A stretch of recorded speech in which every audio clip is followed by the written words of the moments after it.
was true what they say about the fall and the sudden stop at the end.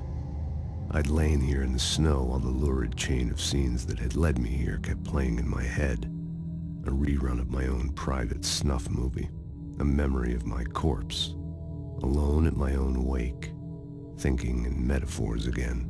The femme fatale was gone. Only a sour taste remained of the kiss that killed me.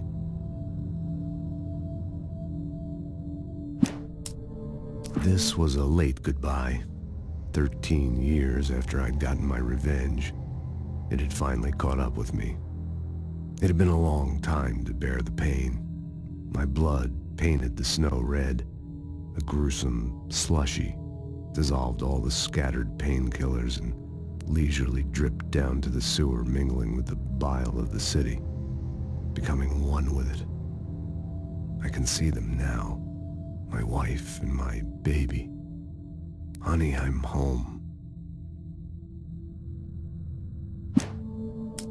In spite of its human mask, to describe the dark presence as intelligent would have implied human qualities on something decidedly inhuman. Nonetheless, it found the one spot in the diner that was dark enough. Some light spilled into the corridor, ravaging it. But it took the pain. Horrible as it was, the writer would soon fix that. He would be coming to the one place where it still had power.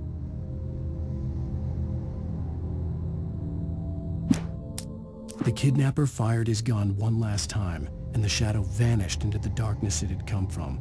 See? Nothing to it, Wake. The thought of Alice in his hands was revolting. We stood on the wooden platform of Lover's Peak, the waterfall on the mountain behind us, the lights of the radio mast blinking red in the heights above. I fought with the urge to take a swing, force myself to speak. Let's cut the act now. Where's my wife?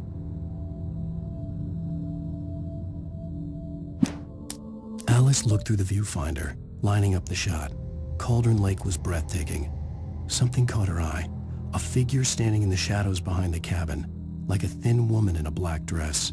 She lowered the camera and looked again. No one there. Just a collection of bushes that looked vaguely human-shaped. She shook her head and laughed. Barry had never gotten along with Alice, but he knew Alan loved her with an almost frightening intensity. And now something had happened to Alice. And here was Al armed with a gun and saying things people got put in padded cells for. It was as if his friend had experienced a massive psychotic episode and was now totally disconnected from reality. It scared the shit out of Barry.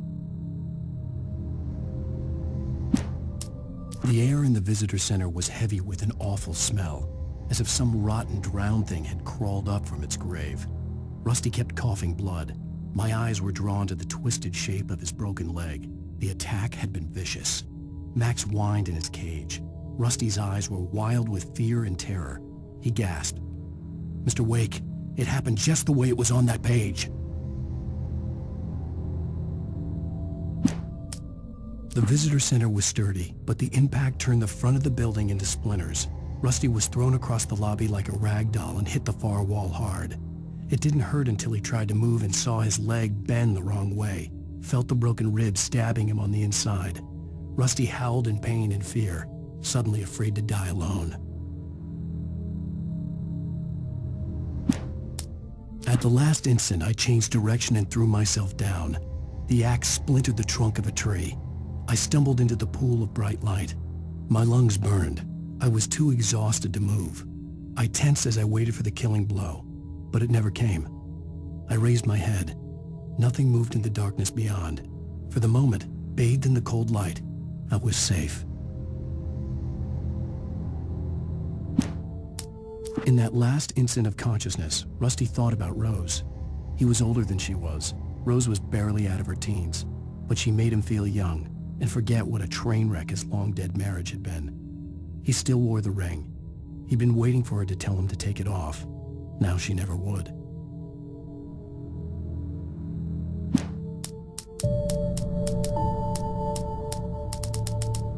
I turned the corner, afraid of what the flashlight's beam might reveal. Suddenly, a roughly painted symbol of a torch glowed in the light.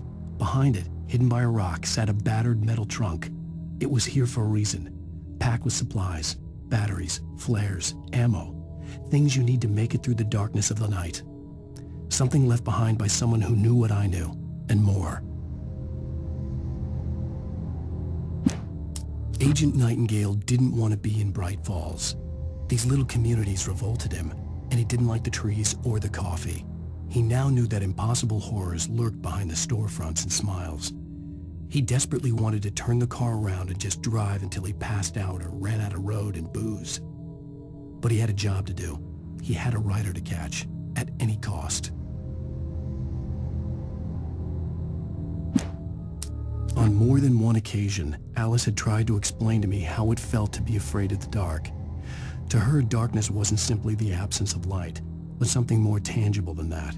It was something you could touch and feel. Worse than that, it was something with a mind of its own, something malicious and malign. For her, things changed when they were wrapped in darkness. They turned into something else, something foreign, and nothing was safe or innocent anymore. I'd never really understood what she meant, until now. The night had been one desperate situation after another. I was exhausted, and my body felt as though it had been chewed up and spat out. The flashlight was heavy in my hand, and each pull of the trigger sent a painful shock up my arm. But I was finally out of the woods, and things were looking up. That's when I heard the chainsaw. When Barry saw the darkness attack the visitor center, it made him a believer. The men Al said he'd shot, they hadn't been just locals on crank. Somehow the world had changed, like the channel had been switched without warning. You think you're watching a sitcom, and you're really watching a horror show. When the birds started attacking the cabin, Barry wasn't surprised, just terrified. The FBI agent's command froze me in place. I considered surrender. It was all falling apart anyway. I could give in, let someone else deal with it, but it felt all wrong. Call it instinct, his posture, the way he held the gun. He was no friend. Shots ringing in my ears, I leaped for the hole in the fence and stumbled into the darkness beyond. The dark presence had touched the girl to lure the rider into a trap. Now it was night, and he lay helpless, drugged, lit only by the flickering of the TV screen filled with static. Shadows coalesced in the room as the dark presence leaned close to the rider, ready to touch him again. Back to work, boy. Rose knew that Rusty was in love with her, and she liked him too. She liked him a lot. He taught her to dance, and life had certainly taught her the value of a man who was gentle. He treated her well, made her smile, made her feel good. But Rusty wasn't the prince of her dreams, and that tended to underline the unbearable truth. She was no closer to that Hollywood magic than he was.